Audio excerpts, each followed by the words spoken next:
7 months ago, Ukraine walked into a room with American officials and showed them a PowerPoint presentation. It had a map of the Middle East on the first slide, and printed across the top of that map, a warning that now reads like prophecy.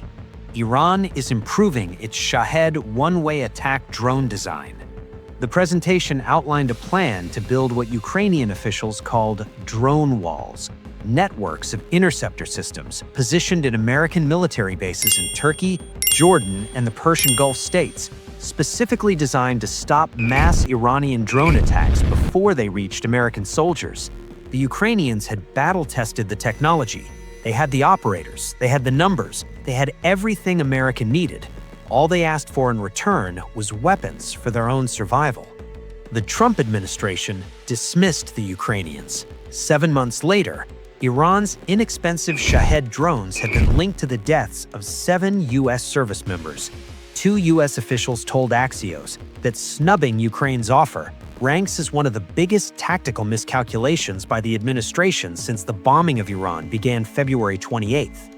7 dead Americans, 7 families, 7 flag-draped coffins, and somewhere in a government filing cabinet, a PowerPoint presentation that could have prevented all of it, that the most powerful military institution on Earth looked at and decided it didn't need.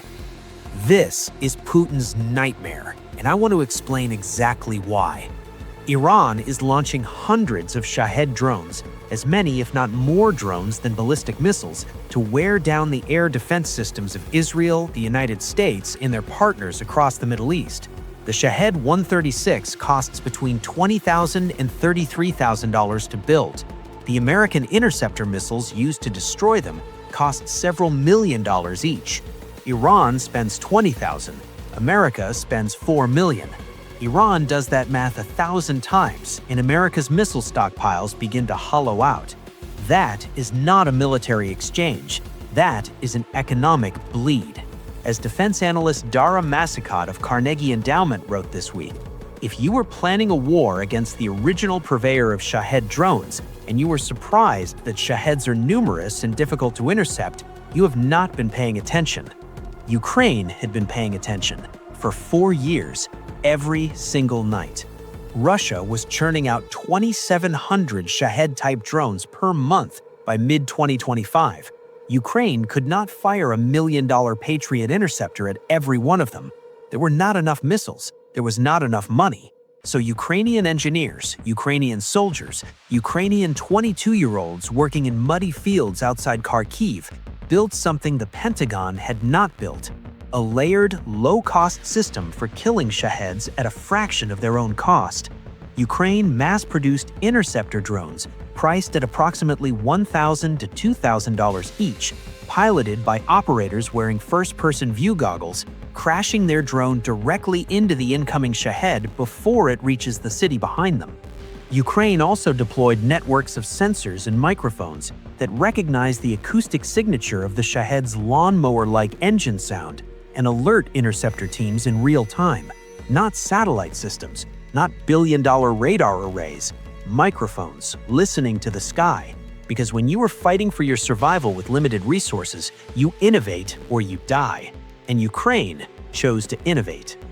Last month alone, interceptor drones accounted for more than 70% of Shahed-type drones destroyed over Kiev and its surroundings. 70% by $1,000 machines against $30,000 targets. That is a cost ratio any country can sustain indefinitely. And when the Middle East war exploded on February 28th, when the same drones started falling on Qatar, Kuwait, Bahrain, the UAE, and American military bases in Jordan, 11 countries called Ukraine for help. Not 1 or 2, 11. As of Wednesday, March 11, 2028, Ukrainian anti-drone expert teams are actively working in Qatar, Saudi Arabia, and the United Arab Emirates. A Ukrainian team departed for Jordan to protect American military assets at Mufakat Salti Air Base. Trump himself said he would take any assistance from any country, including asking Zelensky directly for help.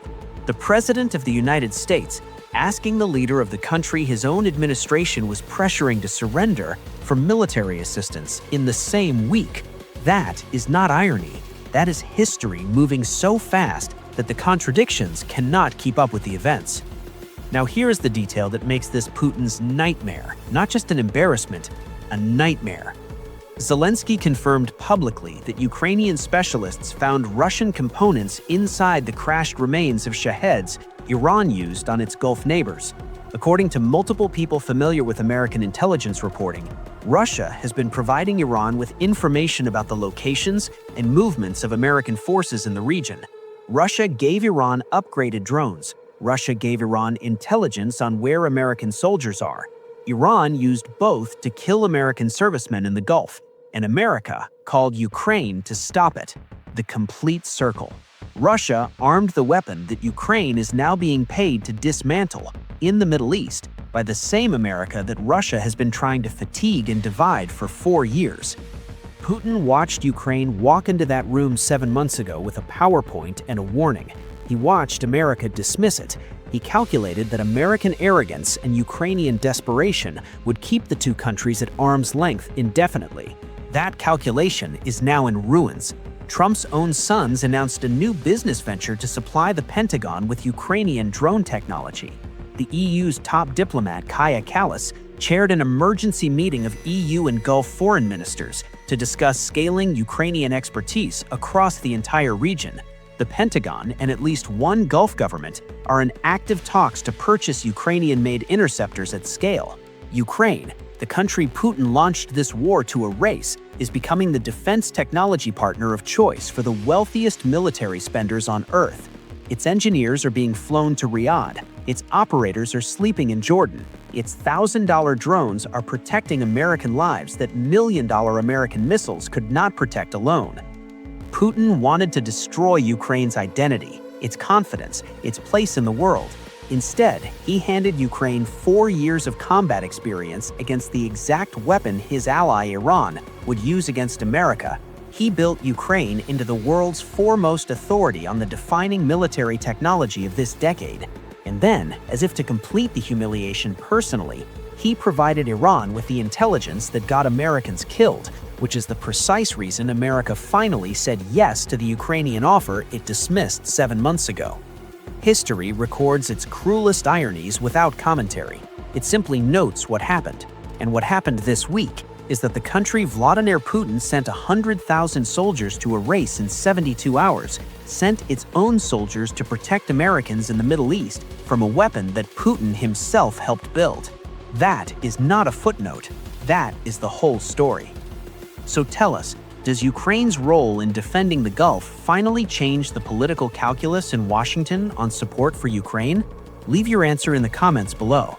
Subscribe to this channel because the next development in this story is already being written, and we will be here when it breaks.